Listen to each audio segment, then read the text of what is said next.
tu vois une enveloppe dans ta voiture, tu es sur le point de devenir une victime. Tu es en train de conduire sur l'autoroute, la météo est bonne et tu es en contrôle total de ton véhicule. Et soudain, bam! Un autre conducteur sorti de nulle part te coupe la route et freine d'un coup. Tu n'arrives pas à éviter l'accident.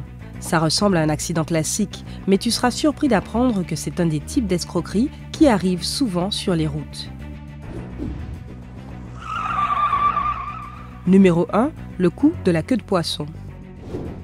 Commençons par celui-ci. Tu te retrouves avec ton pare-choc avant abîmé, debout à regarder ta pauvre voiture l'air hagard. Qu'est-ce qu'il s'est passé? Pourquoi est-ce qu'il a freiné après s'être mis devant toi? Eh bien, il l'a fait exprès et il veut ton argent. Mais ça ne s'arrête pas là. La voiture qui t'a coupé la route se révèle être pleine de passagers qui se plaignent de maux de dos et de coups.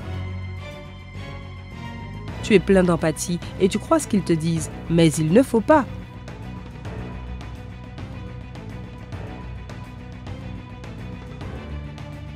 Sinon, tu vas finir avec une demande d'indemnisation pour dommages physiques et matériels. Tu dois rester calme.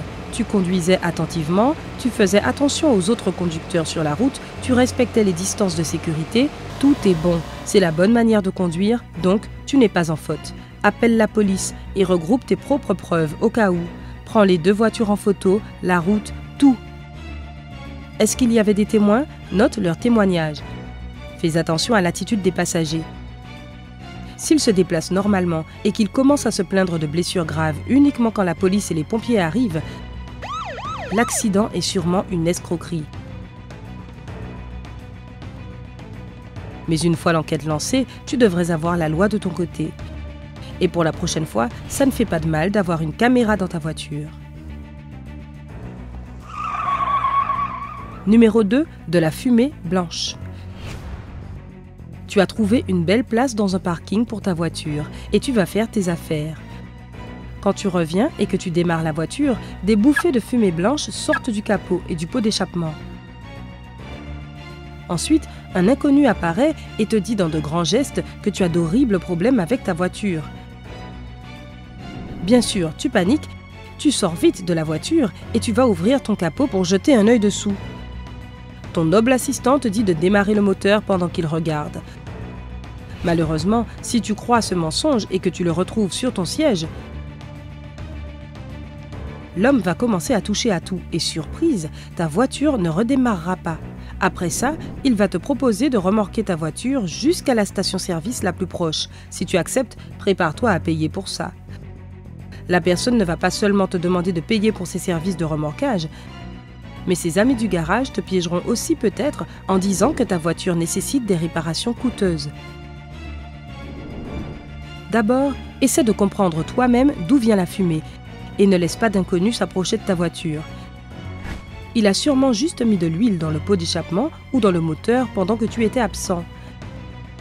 Vérifie qu'aucun signal d'alarme ne s'allume sur le tableau de bord.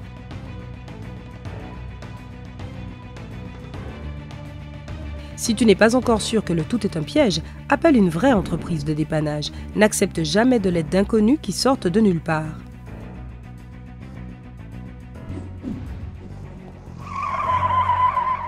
Numéro 3, de l'aide inattendue. Dans le même genre, cette arnaque ressemble à la situation suivante. Tu conduis tranquillement quand tout d'un coup, quelqu'un te demande de te mettre sur le côté. Le conducteur sort de sa voiture pour venir te voir et te dit qu'il a vu de la fumée blanche sortir de sous le capot. Tu ne peux pas savoir vu que tu étais concentré à conduire et que tu ne pouvais pas voir sous la voiture, donc tu le crois. Dans sa lancée, l'arnaqueur te propose de regarder sous la voiture pour toi. Et en faisant ça, il vaporise un peu d'huile sous le moteur. Et voilà, de la fumée blanche apparaît vraiment quand tu redémarres la voiture pour voir par toi-même. Ensuite, l'inconnu fait semblant de réparer la voiture et réussit à résoudre le problème. Hurrah! Pas si vite. Après ça, ce réparateur demande de l'argent pour ses services. Et crois-le ou non, beaucoup de personnes, surtout des conducteurs inexpérimentés, acceptent de payer. Ils ne découvrent que plus tard que leur voiture n'avait aucun problème et qu'ils se sont fait avoir. Quoi qu'il se passe, n'accepte pas d'aide douteuse. Si quelque chose de la sorte t'arrive, appelle un ami, un proche ou un mécanicien de confiance pour t'aider. Si tu n'entends aucun bruit étrange sortir du capot, que tout a l'air normal et qu'il n'y a aucun signal d'alarme allumé sur le tableau de bord, continue ton trajet sans jamais laisser la voiture. Numéro 4. Un piéton blessé. Voici une autre manière que les arnaqueurs ont de jouer avec tes sentiments et surtout ta culpabilité. Tu arrives doucement sur le parking et tu cherches une place attentivement. Tu ne fais pas attention à la personne qui marche à côté de ta voiture, mais soudainement, le piéton tombe par terre, souvent en endommageant ton rétroviseur en même temps. Forcément, tu sors de la voiture voir s'il va bien. La victime commence alors à te menacer qu'il va appeler la police. Mais on peut régler ça tout de suite, ajoute-t-il. Qu'est-ce que tu ferais? Les conducteurs expérimentés ou sceptiques ne céderont pas. Mais certains acceptent la proposition. Ne sois pas un de ces conducteurs crédules. Dis que tu ne feras rien avant d'avoir appelé la police. Parfois, dire cela suffit à faire fuir la victime. Même s'il change d'avis soudainement et promet que tout va bien, pas de problème, insiste pour qu'il reste jusqu'à l'arrivée de la police pour reporter l'accident.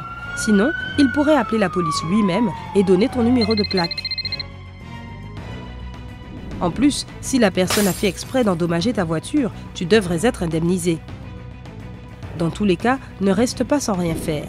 La police regardera sûrement les vidéos des caméras de surveillance du parking. Et si tu n'as rien fait de mal, alors tu n'as pas à t'inquiéter.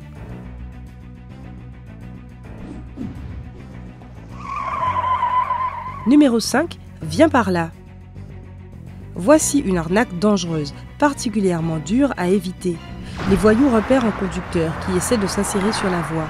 Ils ralentissent et lui font des signes pour lui dire qu'ils le laissent passer. Mais au moment où la future victime s'insère sur la voie, le bon samaritain accélère et rentre dans sa voiture.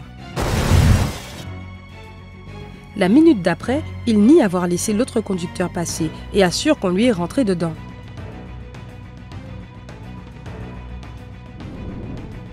C'est une situation dans laquelle les témoins jouent un rôle majeur. S'il y en a et qu'ils se sont gentiment arrêtés pour attendre la police, c'est parfait. Mais il faut aussi être super attentif en s'insérant sur la voie. Garde un œil sur les voitures devant et derrière toi et tu ne devrais pas te faire avoir. Numéro 6. Une enveloppe dans la voiture. Cette arnaque se déroule généralement comme ça. Le matin, tu montes dans ta voiture, un café à la main, prêt pour une bonne journée. D'un coup, tu remarques une enveloppe sur le siège passager. Elle n'était pas là hier, alors comment est-elle arrivée dans la nuit? Tu es sûr d'avoir fermé ta voiture la veille. Et là, tu réalises, quelqu'un a forcé ta voiture. Mais ce n'est pas tout. Tu ouvres l'enveloppe et tu lis. Cher monsieur, chère madame, nous avons testé le système d'alarme de votre voiture en essayant de l'ouvrir. Comme vous voyez, votre véhicule présente des risques de sécurité très importants. En échange d'une petite contribution financière, nous vous enverrons des recommandations personnalisées pour protéger votre voiture. Il y a aussi un RIB ou un numéro de téléphone joint à la lettre. Alors, est-ce que tu envoies l'argent pour obtenir leur super service? Bien sûr que non. En aucun cas tu ne devrais envoyer de l'argent à des inconnus qui te menacent. Cela les encouragera à continuer. Appelle la police. Et essaie de garer ta voiture dans des parkings sécurisés. Enfin, demande à ton garagiste de vérifier fréquemment ton système d'alarme. Avant que je ne te laisse avec tout ça, n'oublie pas que certaines personnes tombent dans ces pièges, et plus souvent que tu ne le penses. Qu'ils veuillent gagner du temps ou qu'ils préfèrent gérer le problème à leur sauce, sans appeler la police ou des avocats, ils se font avoir. Alors fais attention à toi. Tu as entendu parler d'autres arnaques sur la route? Dis-moi tout dans les commentaires. Si tu as appris quelque chose de nouveau aujourd'hui, aime cette vidéo et partage-la avec un ami. Mais hé, ne pars pas tout de suite. Nous avons 2000 autres vidéos sympas pour toi. Choisis juste celle de gauche ou de droite, clique dessus et profite. Reste sur Sympa.